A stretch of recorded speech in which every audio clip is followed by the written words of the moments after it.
अगली खबर आपको बता रहे हैं ग्वालियर से, जहां मध्य प्रदेश के नगरीय निकायों के घोटाले किसी से छुपे नहीं हैं। इसी कड़ी में ग्वालियर में एक घोटाला चर्चा में है। ग्वालियर में पानी की दिक्कत को दूर करने के लिए 110 करोड़ का प्रोजेक्ट भ्रष्टाचार की भेंट चढ़ गया। हैरत की बात यह है कि दोषी ठेकेदारों से रिकवरी में प्रशासन के पसीने छूट रहे हैं। इस पर देखिए खास रिपोर्ट। ग्वालियर नगर निगम का प्रोजेक्ट उदय यानी कि एडीबी प्रोजेक्ट का घोटाला एक बार फिर सुर्खियों में है। इस प्रोजेक्ट के तहत एशियन डेवलपमेंट बैंक से 110 करोड़ रुपए का लोन लेकर ग्वालियर शहर में 300 किलोमीटर की पाइपलाइन डाली गई।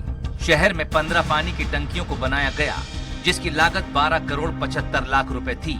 ठेका गुजरात के भावनगर की एक कंपनी को दिया गया, लेकिन कंपनी ने काम नहीं किया, तो बाद में यही ठेका दूसरी कंपनी को 28 करोड़ 66 लाख रुपए में दे दिया गया। इससे नगर निगम को सीधे तौर पर 15 करोड़ रुपए का नुकसान हुआ। साथ ही घटिया निर्माण को लेकर सवाल भी खड़े हो गए।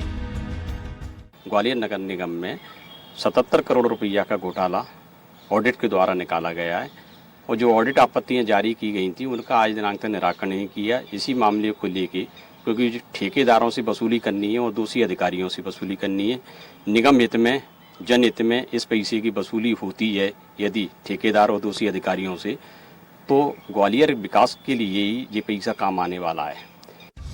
110 करोड़ रुपए के लोन से होने वाले काम में अब रिकवरी ही करीब 77 करोड़ की जानी है। तो जरा ये भी जान लीजिए कि आखिर प्रोजेक्ट में कितना काम हो सका। प्रोजेक्ट उदय पानी की किल्लत दूर करने के लिए बनाया गया।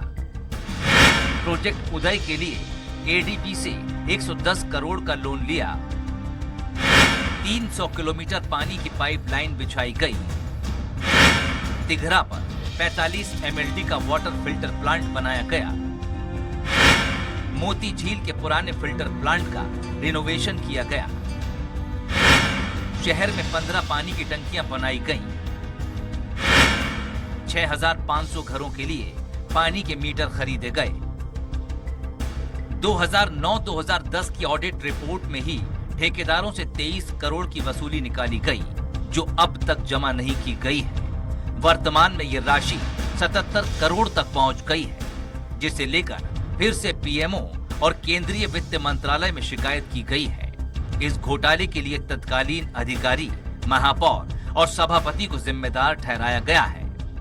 इस घोटाले की जांच को बार बार दबाया गया। अब ऑडिट रिपोर्ट में ये जांच आई है कि 27 करोड़ निकला है और उस पर पेनल्टी के साथ बहुत पैसा हो गया, 70 करोड़ से ऊपर पहुंच रहा है। इस घोटाले की जांच विधिवत होना चाहिए, ऑडिट विभाग द्वारा होना चाहिए, लोकायुक्त द्वारा होना चाहिए, और दोबारा से माननीय मुख्यमंत्री इस पर जांच कराएं, क्योंकि वो कह रहे हैं कि 0 टॉलरेंस होना चाहिए। अब केंद्रीय वित्त मंत्रालय ने इस घोटाले की जांच के लिए मध्य प्रदेश शासन के प्रमुख सचिव को पत्र लिखा है। इससे पहले सामान्य प्रशासन विभाग के उप सचिव को भी जांच के लिए पत्र लिखा गया था। लेकिन देखना होगा कि केंद्र सरकार के हस्तक्षेप के बाद एडीबी योजना में घोटाला करने वालों पर क्या वाकई कोई कार्रवाई हो पाएगी। स्वराज एक्सप्रेस के लिए ग्वालियर से विनोद शर्मा की रिपोर्ट।